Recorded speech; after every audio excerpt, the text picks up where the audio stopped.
My narcissistic sister convinced our parents she deserves my penthouse more than me. She just got arrested trying to break in at 2 a.m. Hi everyone. Today's story will blow your mind, but really quick, if you enjoy this content, hit that subscribe button. Channel's been a bit quiet lately, and your support keeps it all going. Let's jump in. Original post. I never thought I'd be writing something like this, but I need to get this off my chest before I lose my mind. I'm James, 32M, and I have a younger sister, Jennifer, 28F, who has always been the golden child in our family. Our parents, Robert, 62M, and Patricia, 60F, have spent decades telling everyone who would listen about Jennifer's achievements while treating mine as footnotes. Let me give you some background. I work in software development and started my own company 6 years ago. It wasn't easy. I lived on ramen for 2 years, worked 18-hour days, and nearly went bankrupt twice. But I pushed through, and last year, we got acquired by a larger tech firm.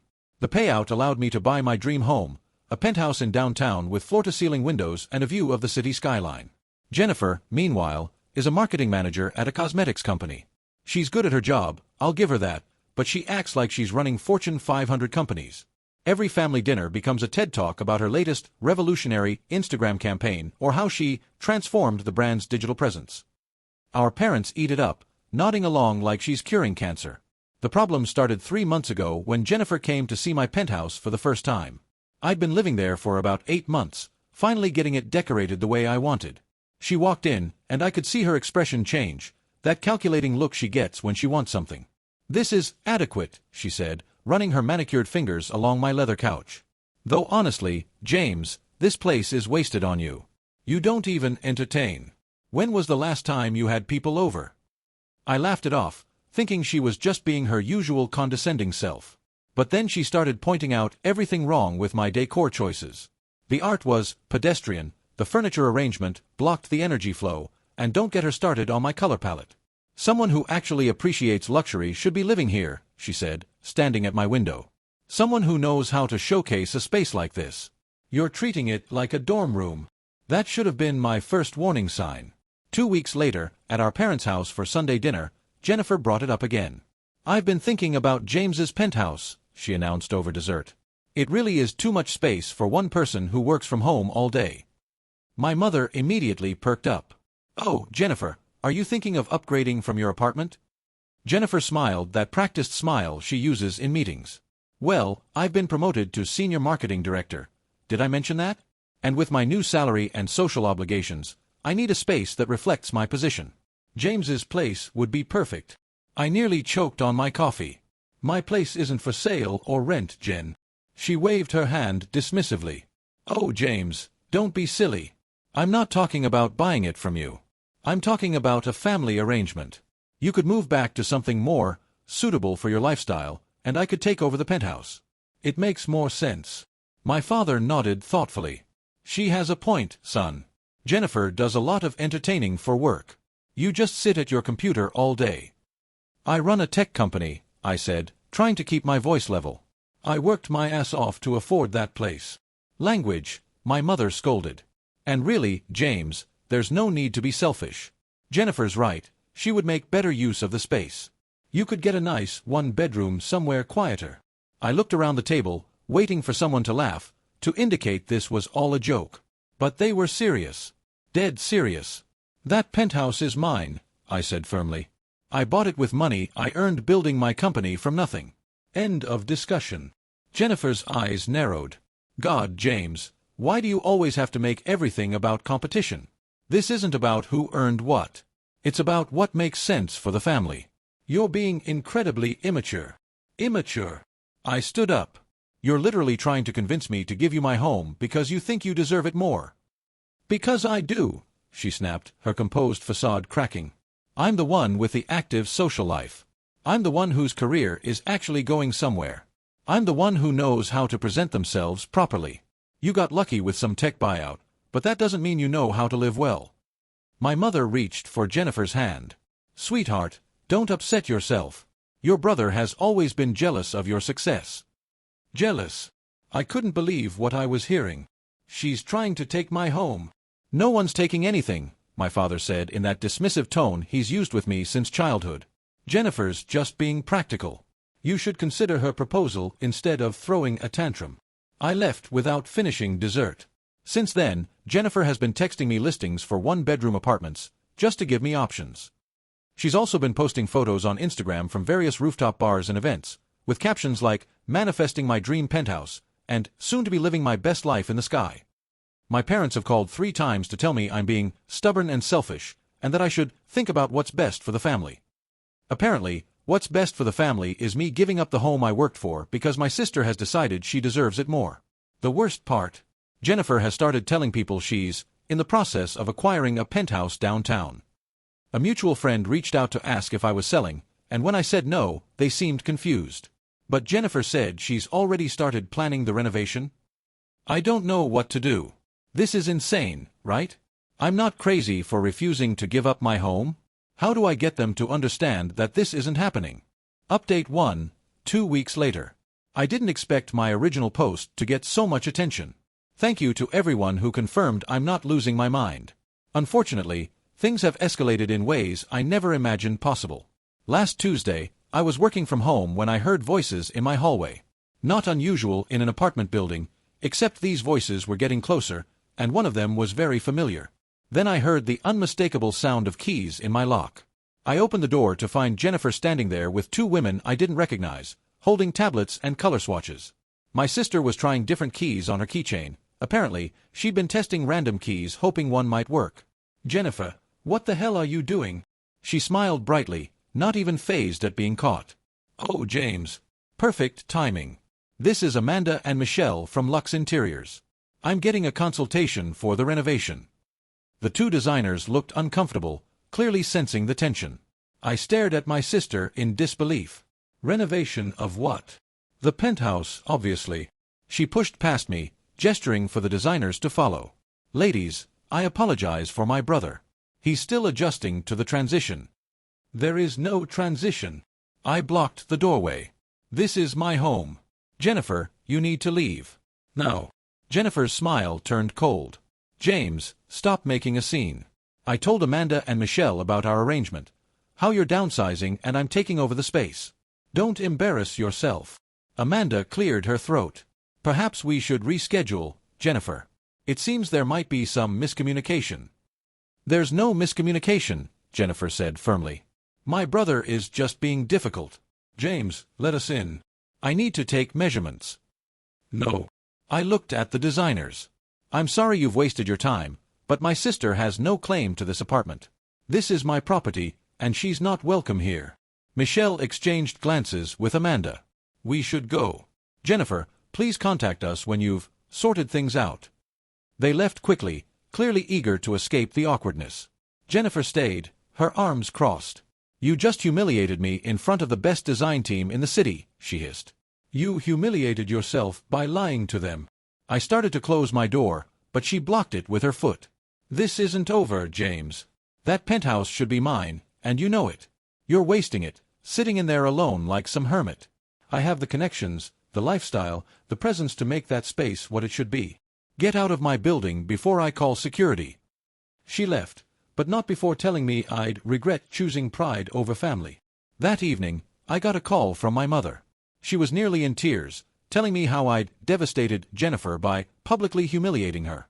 According to the version Jennifer told our parents, I'd invited her over to discuss the transition, then ambushed her in front of the designers to make her look foolish.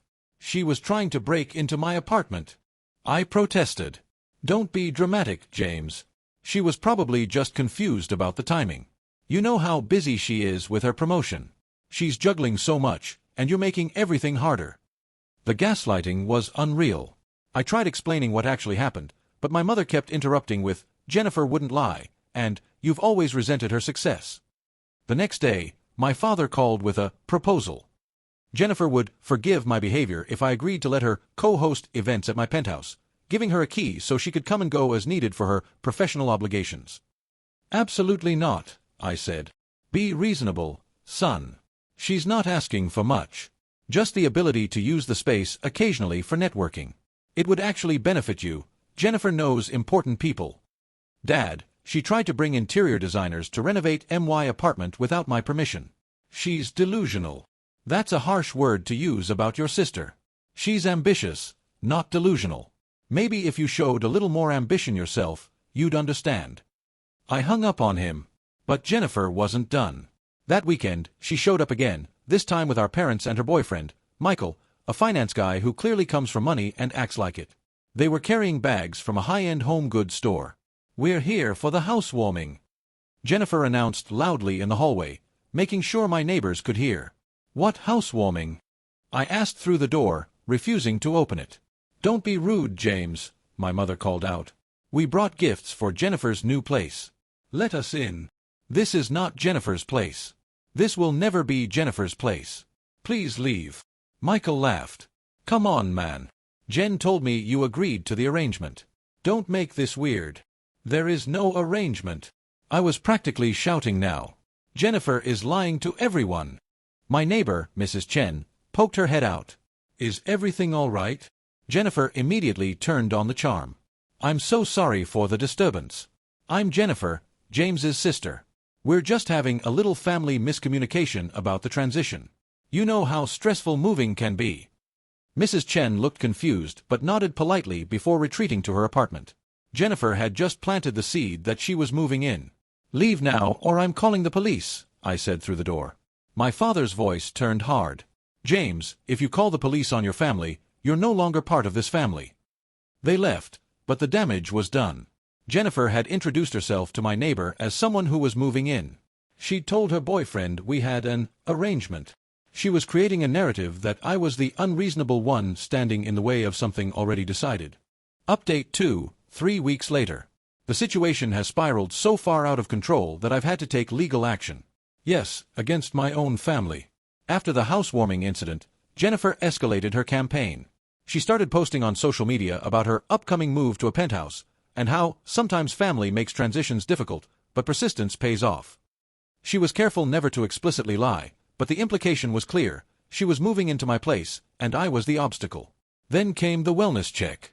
2 weeks ago, I was in a virtual meeting with clients when there was a knock at my door. I ignored it, thinking it was another of Jennifer's stunts. The knocking got louder, more insistent. Then I heard, "Mr. James? This is the police. We need to confirm you're okay." I muted my meeting and answered the door to find 2 officers and a social worker. They explained they'd received a call about a welfare concern, that I was showing signs of mental distress, isolation, and potentially harmful behavior. "Who called this in?" I asked, though I already knew. The social worker checked her notes. "Your sister, Jennifer. She says you've been increasingly paranoid, making false accusations about family members, isolating yourself, and showing signs of delusional thinking." I felt my blood run cold. She's lying. She's trying to take my apartment and is angry that I won't give it to her. The officers exchanged glances. I could see how that sounded. The more I tried to explain, the crazier I seemed. A sister trying to steal her brother's apartment? Parents supporting such an insane scheme? It sounded like paranoid delusion. They stayed for 30 minutes, assessing me, looking around my apartment, asking questions about my mental health history, my work, my social connections. In the end, they determined I wasn't a threat to myself or others, but the social worker strongly suggested I seek support for family conflict resolution. After they left, I was shaking with rage. Jennifer had tried to have me declared mentally incompetent. I called my lawyer friend, David, who confirmed my worst fears. If she can establish a pattern of mental health concerns, she could potentially argue for conservatorship or power of attorney, especially with your parents' support, he said. You need to document everything and consider a restraining order. That's when I found out the full extent of Jennifer's campaign. She'd been telling everyone in our extended family and social circle that I was having a breakdown. That the money from selling my company had gone to my head, and I was paranoid and delusional, thinking everyone was out to get my possessions. My cousin Sarah called me after hearing from Jennifer. She says you accused her of trying to steal your apartment? James, that sounds... Are you okay? Sarah, she literally brought interior designers to my home without my permission. She's been telling people she's moving in. There was a long pause. That's not what she told me. She said you invited her to look at the place because you were thinking of downgrading, then got paranoid and kicked her out. I sent Sarah screenshots of Jennifer's texts about taking over my penthouse, her Instagram posts about manifesting her new home, everything. Sarah was shocked. This is insane, James. She's actually trying to take your home. At least someone believed me. I've since installed security cameras in my hallway, with building permission, changed my locks to smart locks that alert me to any attempted entry, and put a Ring doorbell that records all visitors. I've also had to inform building security that my sister is not authorized to access my apartment under any circumstances. My parents are furious. They've called me paranoid, cruel, and mentally unstable for taking these precautions. My mother sent me a long text about how I'm destroying the family and breaking Jennifer's heart with my irrational suspicions. She called the police to have me mentally evaluated. I responded, "She was worried about you. You've been acting erratically, cutting family off, making wild accusations. Any loving sister would be concerned." Update 3, 1 month later. I've gone no contact with my entire immediate family, and it's both the hardest and most necessary thing I've ever done. The breaking point came 2 weeks ago. Jennifer had been quiet for a few days. No texts, no surprise visits, no social media posts about her penthouse. I should have known she was planning something. I got a call from my building's management office asking me to come down immediately. There was a situation that required my immediate attention. When I arrived, I found Jennifer in the office with a man in a suit who introduced himself as her lawyer, along with my parents. Jennifer had presented the building management with a document claiming she had equitable interest in my penthouse due to a family trust arrangement. The document was completely fabricated, but it looked official enough that management was taking it seriously. "This is fraud," I said immediately. "That document is fake. There is no family trust. I bought this penthouse myself, with my own money." Jennifer's lawyer, because of course she actually hired a lawyer, spoke smoothly. "My client's position is that there was a verbal agreement regarding the property, witnessed by Mr. and Mrs. Robert and Patricia, that the penthouse would be transferred to Jennifer as part of a family arrangement." My parents nodded along. My own parents were willing to lie to steal my home from my sister. "This is insane," I said. "I have the deed. My name alone is on everything." "Verbal contracts regarding property can be binding in certain circumstances," the lawyer continued. "We're prepared to pursue this matter in court if necessary." The building manager looked uncomfortable. "Mr. James, perhaps you should get legal representation. Until this is resolved, we'll need to maintain current access rights as they stand. Only you have authorization to access the unit." Jennifer's face fell. She'd clearly expected the building to give her some kind of access based on this charade. I looked at my parents. "You're really doing this? You're actually helping her try to steal my home?" My mother's eyes were cold. "We're helping our daughter claim what was promised to her. You've always been selfish, James, but this is beyond acceptable." "What was promised? When did I ever promise her my penthouse?" "When you bought it," my father said. "You said it was a family investment." "I never said that. I said I was proud to be able to afford it after growing up in our family, meaning despite never being supported or believed in." Jennifer smirked. "That's not how we remember it." I walked out and called David immediately. He recommended a real estate attorney who specialized in family property disputes. Within 48 hours, I had filed a cease and desist against Jennifer and made it clear that any further attempts to claim my property would result in charges for fraud and harassment. Jennifer responded by going nuclear on social media. She posted a long, tearful video about how her mentally ill brother was attacking the family and showing paranoid delusions. She claimed I'd promised her the penthouse when I was in a better state of mind, and was now breaking that promise due to my deteriorating mental health. The comments were split. Some people who knew me reached out, concerned. Others, mostly Jennifer's circle, offered her sympathy and called me horrible things. Someone even suggested she start a GoFundMe for legal fees to fight for what's rightfully hers. My parents did interviews with extended family, painting me as unstable and cruel. They told everyone that I'd changed after making money, that I'd become paranoid and mean-spirited, cutting off the family that loved and supported me. The final straw was when Jennifer tried to contact my ex-girlfriend, Emily, to get her to provide a statement about my mental instability during our relationship. Emily called me immediately. "Your sister is insane," she said. "She offered me money to say you showed signs of paranoia and delusion when we were together. When I refused, she tried to guilt me, saying I could help get you the help you needed." That's when I made the decision to go completely no contact. I sent one final message to my parents and Jennifer. Any further attempts to contact me, access my property, or spread false information about my mental health will be met with legal action. I have documented everything, every lie, every attempt at fraud, every false welfare check. I have recordings, screenshots, and witness testimonies. If you continue this harassment, I will pursue criminal charges and a restraining order. You are no longer my family. Do not contact me again." My mother responded with a long voicemail about how I was sick and needed help, and how they were only trying to save me from myself. She ended with, "When you come to your senses and realize what you've thrown away for a piece of property, we might not be here anymore." My father texted, "You're no son of mine." Jennifer posted one more thing, "Sometimes you have to let go of toxic people, even if they're family. I'll always love my brother and hope he gets the help he needs. Folded hands, broken heart." Final update, 3 months later. It's been 3 months since I went no contact, and I wanted to give one last update for closure, both for anyone following this story and for myself. The immediate aftermath of cutting contact was harder than I expected. Even knowing how toxic they were, there were moments where I questioned myself. Was I overreacting? Was I the unreasonable one? The gaslighting had been so intense that even with all the evidence, I sometimes doubted my own reality. But then Jennifer made one final mistake that validated everything. About a month after I went no contact, she apparently convinced herself that I'd moved out. She told people I'd abandoned the penthouse and fled the state due to my mental health crisis. She even managed to convince Michael, her boyfriend, that the apartment was sitting empty and that she had a legal right to it. One night, my security system alerted me to movement at my door at 2 a.m. I checked the camera to see Jennifer with Michael and another man I didn't recognize. They were trying to break in, with what looked like lockpicking tools. I called 911 immediately and watched through the camera as they worked on my lock. The police arrived within minutes, catching them in the act.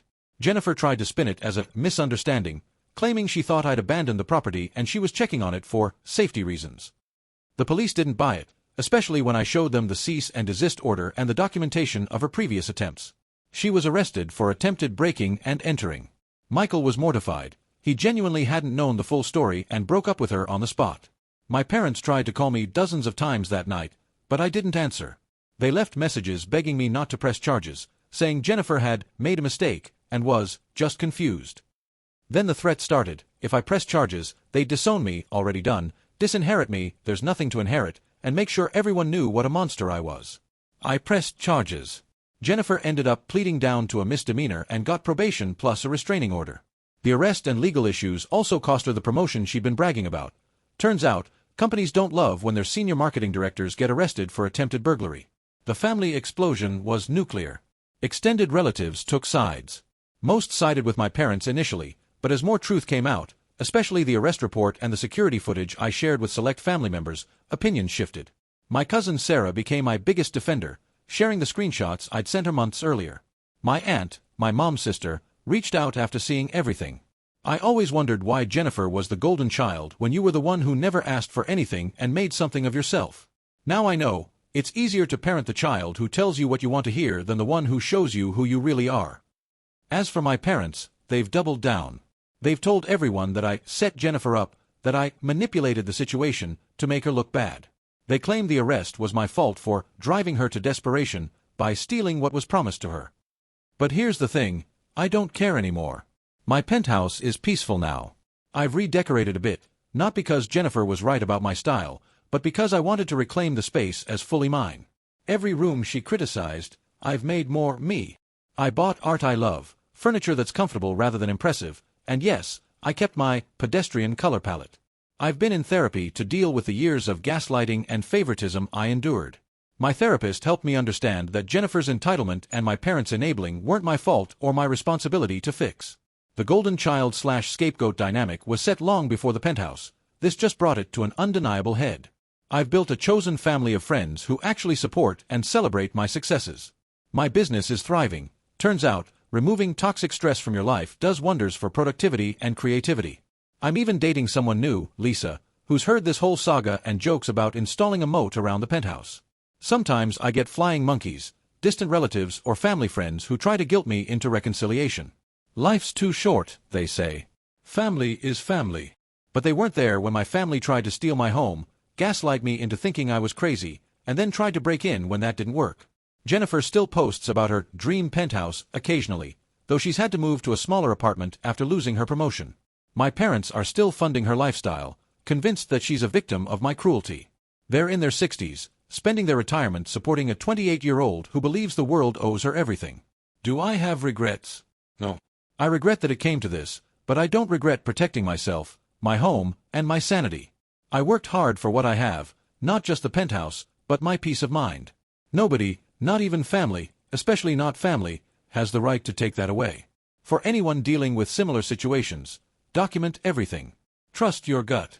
Don't let anyone make you feel crazy for protecting what's yours. And remember, family isn't about blood, it's about who shows up for you without an agenda. The penthouse is mine. The peace is mine. The future is mine. And for the first time in my life, I'm not apologizing for any of it. My view of the city skyline has never looked better.